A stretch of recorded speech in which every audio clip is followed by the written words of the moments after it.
Sometimes the deepest bonds aren't with people, but with places that hold our secrets. For 30 years, Eleanor Bennett made the same journey to a twisted oak tree deep in the Montana wilderness, drawn by something she couldn't explain, but couldn't ignore. The townsfolk of Pine Creek thought she was wasting her life, visiting that same spot season after season with her old bedroll and notebook. They didn't understand why a woman would spend decades watching a tree, but Eleanor felt something they couldn't. The morning mist hung low over Pine Creek as Eleanor Bennett packed her familiar canvas bag with the same methodical care she'd practiced for 3 decades. At 58, her movements carried the quiet efficiency of someone who had learned to waste neither motion nor time. The leather journal, its pages yellowed and edges worn smooth from countless handlings, went in first, followed by her grandfather's old compass, a thermos of coffee, and the faded bedroll that had accompanied her on every journey to the tree. Where are you tuning in from today? Share in the comments below. I've saved something special for tomorrow's story. Eleanor's cabin sat on the edge of town, where the last paved road gave way to dirt trails that wound into the Bitterroot Mountains. The walls were lined with topographical maps marked in different colored inks. Red for the first decade, blue for the second, green for the most recent 10 years. The progression told a story that only Eleanor could read, a story of steady, inexplicable growth. She had first encountered the tree during her second year as a forest ranger when she was 28. It was late September, and she'd been conducting a routine survey when she stumbled into the clearing. The meadow stretched perhaps 50 yards across, ringed by Douglas fir and lodgepole pine, but dominated by a single oak tree that seemed impossibly out of place in the mountain ecosystem. Even then, the tree's base had been swollen, though nothing like what it had become over the ensuing decades. Eleanor had made careful notes that first day, measuring and photographing what she assumed was simply an unusual growth pattern. She'd planned to mention it to the district botanist, but something had drawn her back the following week. Then the week after that. By the end of her first season, Eleanor had filled an entire notebook with observations that documented subtle changes no one else seemed to notice. Dr. Rebecca Chen arrived in Eleanor's life during the 5th year of her vigil. A geologist from the University of Montana, Rebecca had come to Pine Creek to study the area's unique mineral formations. At 45, she had the kind of scientific mind that remained open to possibilities while demanding evidence. Father Thomas Santos had entered Eleanor's circle of confidants more recently. The 62-year-old parish priest possessed a quiet wisdom that came from decades of listening to people's deepest concerns. Faith and mystery often occupy the same space, he had told her during their first conversation. The newly elected mayor, Patricia Miller, made no secret of her disdain for Eleanor's obsession. She represented a younger generation of Pine Creek residents who saw Eleanor as an eccentric relic of a bygone era. Today felt different somehow, charged with significance Eleanor couldn't name, but couldn't ignore. After 30 years of patient observation, she sensed that her vigil was approaching some kind of culmination. The storm arrived without warning, sweeping down from the mountain peaks with an intensity that caught even Eleanor's experienced weather sense off guard. By the time she'd set up her equipment, the wind had picked up enough to set the surrounding forest into agitated motion, but the tree stood perfectly still. Thunder rumbled overhead as Eleanor approached the tree with her measuring tape. The surface showed patterns she'd never noticed before, faint lines that resembled veins, creating a network of slightly raised ridges beneath the bark. As she knelt to take measurements, Eleanor became aware of a rhythmic pulsing that reminded her of a heartbeat coming from within the tree itself. She pressed her ear against the bark, and the sound became unmistakable. Lightning split the sky, and in that brief moment, Eleanor could have sworn she saw the tree's surface ripple. Another flash of lightning, and this time she was certain she saw movement beneath the bark. The veined patterns pulsed with the rhythm of the heartbeat. She reached out instinctively, her palm pressing against the trunk where the pulsing seemed strongest. The moment her skin made contact, warmth flooded through Eleanor's hand and up her arm. The heartbeat synchronized with her own pulse. Then, without warning, a section of bark simply crumbled away, revealing a hollow chamber within. Nestled within that hollow space, glowing with its own soft light, was a perfect anatomical replica of a human heart, carved from wood that matched the tree's own grain. As Eleanor watched in wonder, it pulsed gently, each beat causing it to glow slightly brighter. With reverent care, Eleanor reached into the hollow and lifted the wooden heart. As her fingers closed around it, she felt a jolt of recognition so powerful it made her dizzy. Carved into its base was an inscription in a script Eleanor didn't recognize, the characters shifting and flowing as she studied them. Thunder crashed overhead and rain began to fall in heavy drops that somehow failed to reach the clearing. Eleanor remained in a bubble of perfect calm, protected by the tree, or perhaps by the wooden heart she now held. After 30 years of patient watching, Eleanor Bennett realized she had finally found what she didn't know she was looking for. That night, sleep brought dreams unlike any Eleanor had ever experienced. She stood in the same clearing, but the forest around it was different, older, wilder. A Native American woman in traditional dress stood beside the tree, her features carrying a striking resemblance to Eleanor's own. "The awakening has begun, granddaughter," the woman spoke directly into Eleanor's mind. "You carry the blood of guardians, the inheritance we thought was lost." "I don't understand," Eleanor replied. "Your great-grandmother Swift Deer was the last of our line to serve the tree. When the settlers came, she hid the heart and broke the guardian chain to protect our secrets. But the tree remembered. It waited for one of her blood to return." "Why me? Why now?" "Because the binding weakens. The thing that sleeps beneath the root stirs again. Without a guardian, it will wake and the balance will be lost. Have you ever felt connected to something greater than yourself? Share your experience in the comments below." Eleanor jolted awake. The wooden heart in her bedside drawer pulsed with reassuring warmth, confirming that her dreams were more than imagination. She was connected to something ancient and important. At the Pine Creek Historical Society, Dorothy Walsh helped Eleanor translate the inscription on the wooden heart. "These symbols relate to concepts of guardianship and sacred responsibility," Dorothy explained. "The phrase roughly translates to guardian's gift. It appears in stories about individuals chosen to protect sacred sites." Dorothy showed Eleanor a map drawn by a tribal elder in the 1890s with the same symbols marking Eleanor's clearing, along with a note that translated to "place where the heart sleeps." According to the tribal stories, certain trees served as guardians themselves, protecting the community from spiritual threats. And your family has deeper connections to the Salish tribe than most realize.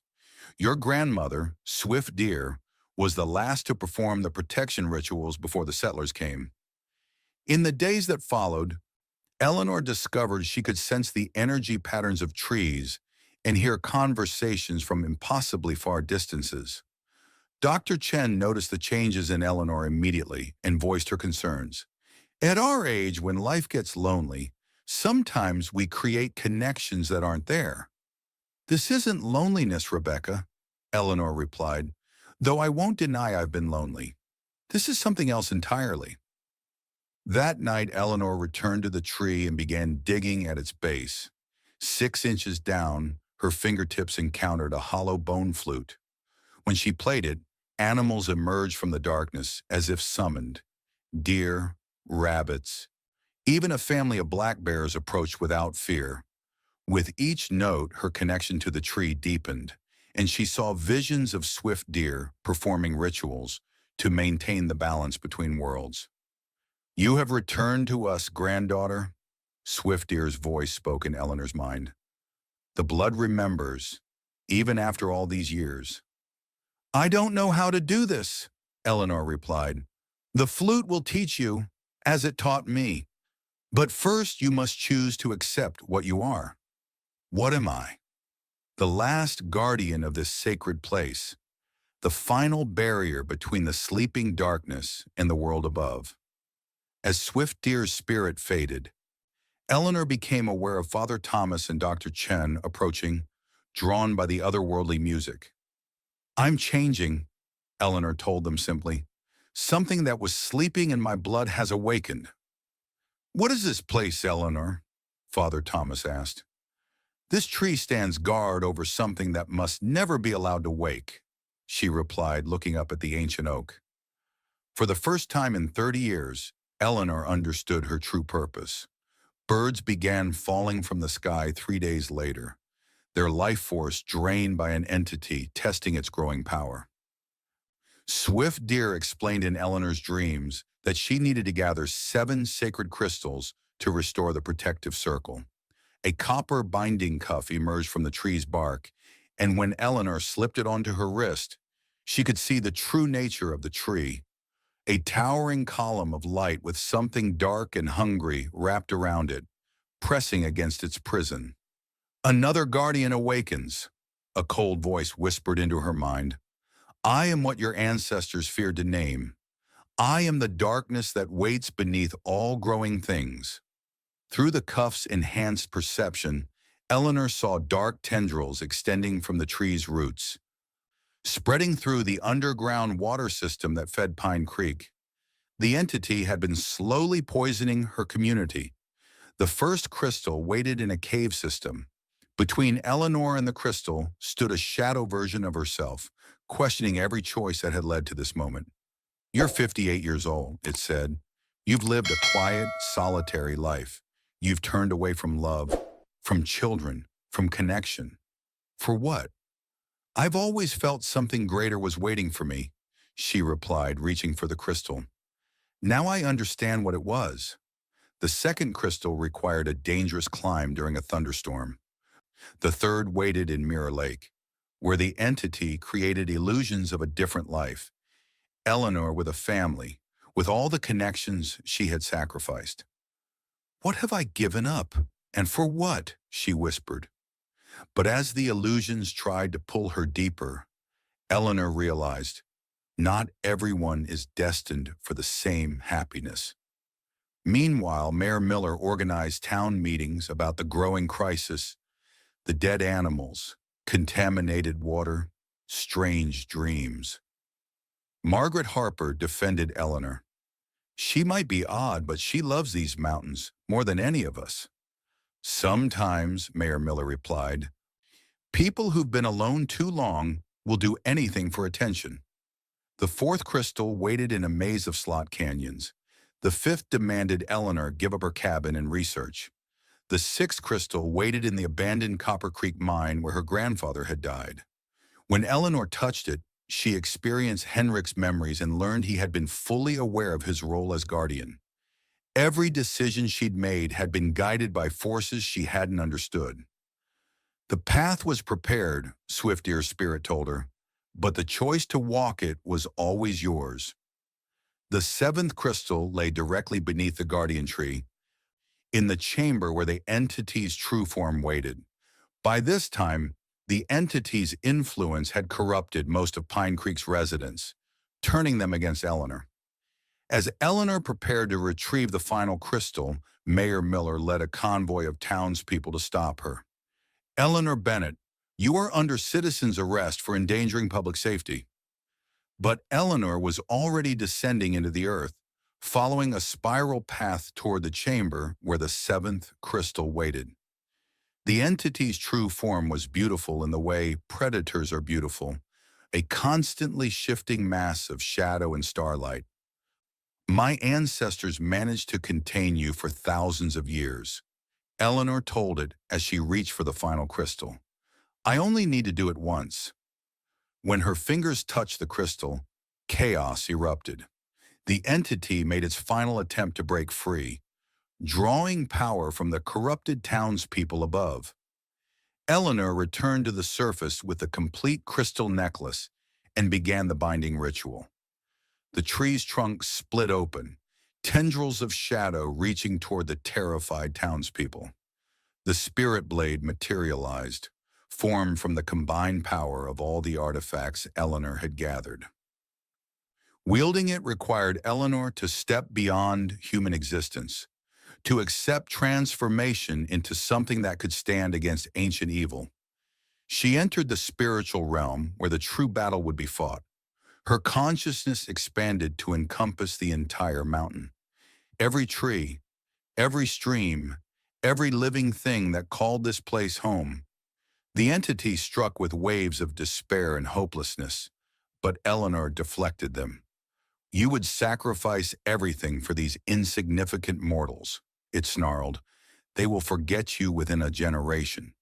My sacrifice will be complete, Eleanor replied, raising the spirit blade for the final strike.